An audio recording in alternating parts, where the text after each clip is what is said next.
So you were inside when Bernie was talking? Yes. And so when he said that you need to vote for Hillary Rodham Clinton, how did you take it? Horrible. And how did the crowd take it? Horrible, as we should. And it sounded like it got really raucous in there, and did it ever calm back down? No, everybody kind of, there were little cheers when he was ending his speech, but I think that changed the whole mood of the field. Did he give any direction for what he wants you to do going forward? Well, he wants to fight for his progressive agenda, most definitely. Did he say how to do that? Well, to vote, Vote for Hillary? I know. It just doesn't make any sense to me. I just can't in my conscience vote for Hillary. Yeah, you'd kind of want to make her come get your vote, right? Like, why would you tell her you're going to vote for her unless she change? So people are upset? Absolutely. And So how did he end his speech? The live stream died, and we couldn't see how it ended. he basically just came out and thanked everybody and told us how, beautiful this campaign run has been and how much he appreciated all of us. And then Jane came out on stage and they hugged and he walked off stage. Oh, and was there a cheer or was it a melancholy? People started cheering, "Thank you, Bernie," and then did a clap. And so what do you think? I mean, polls show that the majority, like 80-some% of Bernie supporters will vote for Hillary. Do you think that's going to happen? I don't think that's a fair poll at all. No. How about yourself? I'll go green before I go with Hillary. Even if Bernie told you that we have to defeat Trump and fascism and... Absolutely. I just can't. My conscience wouldn't allow it. And what's your name? My name is Joshua Renner. I'm a delegate out of Wisconsin. So what is your name? Adam Woodhall. Adam, that's quite a hat. Secondly, I'm going to take you seriously anyway. Now, you were inside. Bernie said, can you tell us what he said? Yeah, Bernie kind of hammered it home that we're still continuing the movement regardless of what may happen in the near future. And did he say to vote for your conscience, or did he say to vote for Hillary? He didn't say to vote for either of those things specifically, but he just wanted to stay on message that we're continuing the progressive movement. Okay. And how did the crowd take his message? There were chants breaking out every 30 seconds. Oh, yeah? Yes. Very, very encouraging. Chants of? Bernie, no TPP, things along the lines. Yeah, we want Bernie, And so when I was watching on the live stream, he got to the point about, we have to defeat Donald Trump and we have to. I thought I heard him say we need to vote for Hillary. He didn't say that? At least not that I heard, no. Okay. But again, there's a lot of chanting. So if he did say that, I didn't hear it. Was that the part? It seemed like it got really crazy right around that part. So there's booing. Like I was at the Debbie Wasserman-Schultz spoke to the Florida delegation this morning. Oh, really? Yeah, I was there too for that, and it was pretty similar. There were things that I may or may not have heard, but there was so much booing. It's really hard to say. So were the Bernie delegates booing Debbie this morning? Oh, very much so. Yeah, we had signs that just said emails that were held up, and they had signs that stated, thanks for your help in quotations out of sarcasm. So she didn't seem too worried, but everybody else seemed surprised. Presumably the Hillary people didn't see it coming. They didn't see her being let go, or are you guys booing her? I didn't think they were prepared for the onslaught of anger that you might say that we brought forth, peacefully. Yeah, but now they're saying that those emails, they're not a conspiracy. They really happened, and there was collusion between Hillary's campaign and the DNC, but now they're saying it's not a big deal. Do you feel that way? Well, if I got caught right-handed, I'd probably say that too. That doesn't mean it's true. I mean, just if the information was released out of their preferred method, that's irrelevant. The information is still true. So are you going to be voting Hillary? I'll decide. As of right now, I'm still voting for Bernie. I'll decide when the time comes. Yeah. And so is there anything she could do to get your vote? Like, is there one or two policy changes or anything she could say that would make you vote for her? She could be a completely different person, and I'd consider it. So when Debbie gave her speech this morning, you're saying that the mainstream media wasn't showing the protesting? Right. So I only watched it briefly. I went back to the room to take a shower, and I just had it on in the background. And they, from what I had seen, at least on MSNBC and CNN, the only ones that I scanned through. Maybe Fox was nice. Who knows, right? So, who knows? But they cropped it out of the frame where all the signs that said emails, and then it looks like they kind of messed with the audio a little bit. Only speculating. I have no evidence of this. But I was there. It was very loud. There was no way you couldn't hear the boos. Yeah, the video footage that I have, you can't even. We didn't hear her speech. No, I couldn't hear a word she said. It was beginning to end, booing, everything. All you heard is us. And you don't feel like the Hillary delegates saw this coming? As he said, the Hillary delegates Based on the reaction, no. had no ideas. We didn't even know. It was seat by seat of your pants. And just so happens, I got up there with the video camera, and then all these other people started going up there, and we had the whole thing surrounded. They had the cops holding interlinking arms and stuff around the stage. And what was her message? I don't know. I can hear it. Hear a word she said. The one thing I did read, because they had a kind of the subtext from the video when I saw when it's cropped out, is she tried to, at least in my opinion, milk the recent Fort Myers shootings. Are we not Florida? Are we not united? Kind of like nonsense, you might say. I thought we were united. Yes. And you can't even hear. Yeah, please pin me like the victims. Yes. Yeah, that's the interpretation. Read between the lines. If we were united, that would mean you would be treating everyone fairly. You can't, right? Well, insofar they have different definitions of terms that like unity. And it's not their fault. This is the Russians' fault, right? Yes. So now, did you hear Bernie endorse Hillary again and tell people to vote for Hillary? Yes, I did. Okay, and how did you take that? I held up this side. There's other options, and I understand that Bernie Sanders, as someone in the position he's in, for him to get as much leeway behind the scenes, he needs to come out and do certain things publicly. That does not necessarily mean that every voter in this country has to compromise their ethics. There are other options in this election. And if we have a huge movement down ticket to put progressive Democrats in, that is completely fine, and that you can be very effective down ticket, but that does not mean we have to tote the line at the top of the ticket. I live in Oregon, and that state's going blue no matter what. So I feel completely fine voting for a third-party candidate. I always have and I always will, because I can vote my values. And if you're in a swing state, that's where you have to make the judgment call. But that's what it really comes down to. If Hillary wants the votes of the swing state people where it's going to make the difference, then she needs to adopt policies that will make people want to vote for her. That's on the candidate. I've been saying the same thing for a long time. Why do you think she doesn't reach out to liberals and try to get the liberals vote? Is it because she thinks the rest of the party will shame you into voting for her? I think it's because that's not her values. Like, why would Bernie ever reach out to Trump supporters? You're not going to get any traction there. If you're reaching out to a bunch of people who know that you're just putting out political minutia for them and you're not going to drive home the actual policy when you get your foot in the door, then what's the point in helping you? So do you think the mood coming out of this meeting, how would you describe it among the Bernie people? Still supportive of Bernie and supportive of the revolution going forward, but not supportive of Hillary. But it's not, and does it feel like a dagger in the heart when Bernie says you got to vote for Hillary? A little bit. It's painful. Again, I understand that with the position he's in, it gets more leeway for progressive values. And that's the whole point. The point isn't about the man Bernie. The point is about progressive policy. And if doing this got backdoor concessions, like behind closed doors in the back rooms, then I wanted him to do something like this. But that doesn't mean I'm happy about Hillary, and that doesn't mean I will be checking that box. What's your name? Keanus Smith-Brown. Now, you were inside. You're a delegate? Yep, I'm a Bernie delegate from Maryland. From Maryland, okay. And so it sounded like it was really raucous in there, especially. Did you hear when he said we need to defeat Trump and elect Hillary Clinton? Of course I heard it, and I heard the chanting after that. And what was the chant? Well, some people were saying, don't drop out. Some people were saying down with Hillary. I don't know. I just heard a whole bunch of noise, honestly. They don't want Hillary elected. And why do you think Bernie would do that? I mean, it doesn't seem like anybody in that room wanted to hear him say that, but yet he did. Why do you think he did it? Well, Bernie's a smart guy. He knows what he's doing. He's been in politics for a while. He got a prominent speaking spot at the convention. He's also going to be able to plan forward after the convention. He's going to be able to plan forward by, instilling a lot of progressive movements across the country. So I think that's why he did it. I mean, they made a progressive platform, one of the most progressive in history of the Democratic Party. So I think Bernie Sanders knew that it was time and that he needed to do it in order to get where we are now. And Black Lives Matter.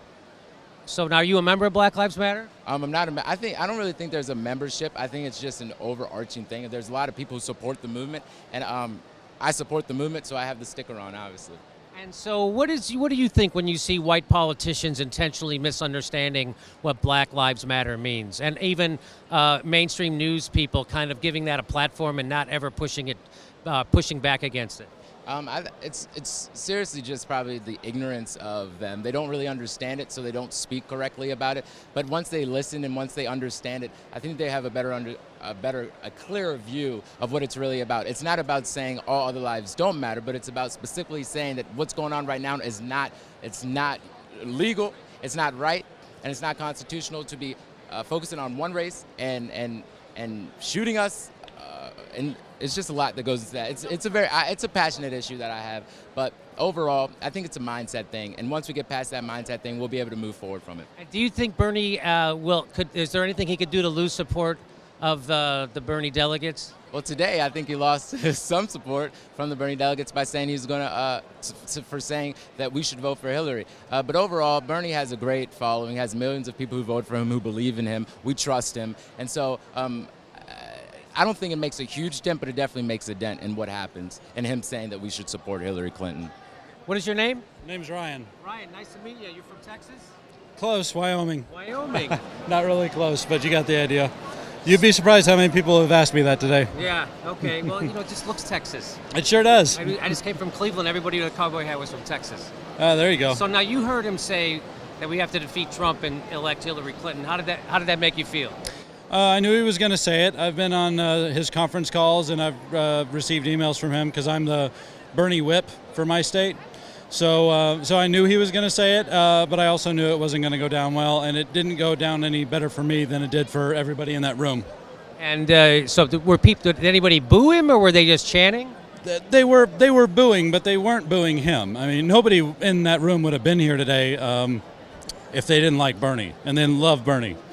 But they were booing what he was saying. They weren't booing him. They were just booing the idea of having to essentially swallow hard and back Hillary Clinton. And so what do you do as a delegate, Bernie delegate, going forward for the rest of the week? I always tell the delegates from my state, and I tell every Bernie delegate that I meet, that you have to ask yourself a question before you do anything, and that's what would Bernie do? And Bernie is one of the biggest class acts in the history of politics, and he's not a politician. I consider him a statesman, and there's a difference. But Bernie would not boo, he would not jeer, he would not throw anything, he would not turn his back. He would treat everyone with the respect that he would want, even if they had not given it to him. So do you think there will be protests on the floor of the convention, or do you think there won't be? I think there's a high chance for it. At the same time, I hope it doesn't happen. I hope that our convention looks exactly the opposite of the Republican National Convention, because that's what we need. We need to show people that all the hate, all the divisiveness, all the racism, there, I said it, racism, is on that side. It's not here. Here we welcome you regardless of what you look like or who you love, or which side you were on in this fight, Hillary or Bernie. And so you don't have any problem with what he said in there today as far as shaking you off being a Bernie supporter? I don't think he shook us off. I think he's trying to get us to change course. For example, I'm running as a county commissioner in my state, and that's how we continue the political revolution. We run people in the state houses and in the local houses all over this country and in the national houses across this country who are progressive and are going to fight for what Bernie says and what he believes, because we believe the same things. And it's not just about electing a president, because as we all know from watching the last 8 years of what President Obama has had to go through, there's really very little a president can do all by himself. So do you think that you need to change the Democratic Party, or do you think you need a new party? I think we need to change the Democratic Party. I think we need to transform it into a grassroots party that doesn't have to, play Mother May I to the big moneyed interest, because if they don't, then the big moneyed interest will back somebody else. We need to do more or less what Bernie did with grassroots fundraising. $27 by itself doesn't buy you much. It won't even buy you dinner in this town, and I just found that out the hard way. But $25 several million times over a long course can do an awful lot, and Bernie has proved that this last year. So what is your name? My name is Jorge Scandalous. I'm a delegate for Bernie Sanders from the great state of Idaho. And Bill Parks, and also there. And so do you have something you want to say? We do, actually. We have Mr. Parks over here. He's a former professor of finance at the University of Idaho. He came up with a tax plan that would ensure that Bernie Sanders' plan to pay for everybody's education in America could be paid for by getting multinational corporations to pay their fair share of taxes. It's something that he spent hundreds of thousands of dollars of his own money lobbying in Congress. Obviously, we have a broken system where Congress is beholden to special interests, to big money from business. So it is imperative to get the word out with media. I am a big fan of your show because you guys are first in line to try to get the word out on some of these issues that get covered up by the mainstream media. And this is something that would repatriate in excess of $500 billion over a decade, and it would single-handedly pay for education for every American today. It is a fantastic plan. So is this about repatriating the money that's overseas right now? Not necessarily. It's going forward. We've got another plan for the repatriation. Okay. Going forward, we would say to a big company, if 43% of your sales are in the U.S., 43% of your profits are in the U.S. Well, you can tell us that you earned them in the Cayman Islands or Bermuda or Ireland. We say we don't care. And if you're from California, California and many other states uses the same system, which is to say we're going to tax the percentage of your profits that is the same as the percentage of your sales in California, but we're asking to make it in the United States. Okay. And over 10 years, as he said, it would raise about $550 billion, which is surprisingly a little more than what the present Democratic platform, and the states would get about another $10 billion. And think of the domestic company that's paying in Idaho 35% plus 7.5% for the state. And they're competing with a company that's paying nothing. How fair is that? How can you compete with a multinational paying little or no tax when you're paying a full bore and you're paying your fair share? All we want is the multinationals to pay their fair share, and we're suggesting that if they did, that money alone could be used to fund education, $500 million. We want to pressure our legislators to take up this cause. Do you have an organization?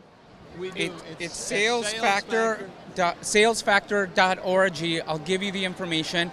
We need to put pressure on our legislators. This is what Bernie Sanders talks about, our rigged system where people don't pay their fair share of taxes. Bernie commented on your tax plan? He doesn't know about it, but we did have our Idaho delegate to the platform committee bring it up, but it was too new. You know, when people have spent their lifetime in a career and somebody comes along and says, oh, your lifetime has been wasted. We have a new, simpler system. You don't have a career anymore. It's very hard to get those people to turn over their ideas. Most people looking at it, taking just a minute, looking at salesfactor.org says, hey, that makes sense, okay? But somebody who's been invested in the present system for 40 years says, there's got to be something wrong here. All right, salesforce.org. I encourage everybody to go check out the tax plan. Salesfactor.org. Oh, Sales Factor. Salesforce is something in Salesfactor.org. All right, thank you for talking with us. Thank you, I appreciate it. And the revolution continues. Put pressure on our legislators to do this. Hey, let me ask you, how did you feel when Bernie said you got to defeat Trump and we got to support Hillary? We got to defeat Trump. It's very, very difficult in light of the corruption that You felt okay with that? we got to defeat Trump. It's very difficult news to bear, especially because, again, it's about this rigged system. And the thing is, I was mad as hell this morning. I had lots of texts from fellow delegates from back home where they asked me, what are you going to do in light of the fact that Bernie lost this election due to a rigged system? And I said, you know what, I'm mad as hell, and I'm going to go to Philly, and I'm going to start the change that we need to have in our political party system. All right, thanks for talking with us. We got to take off. Nice to meet you. Good luck.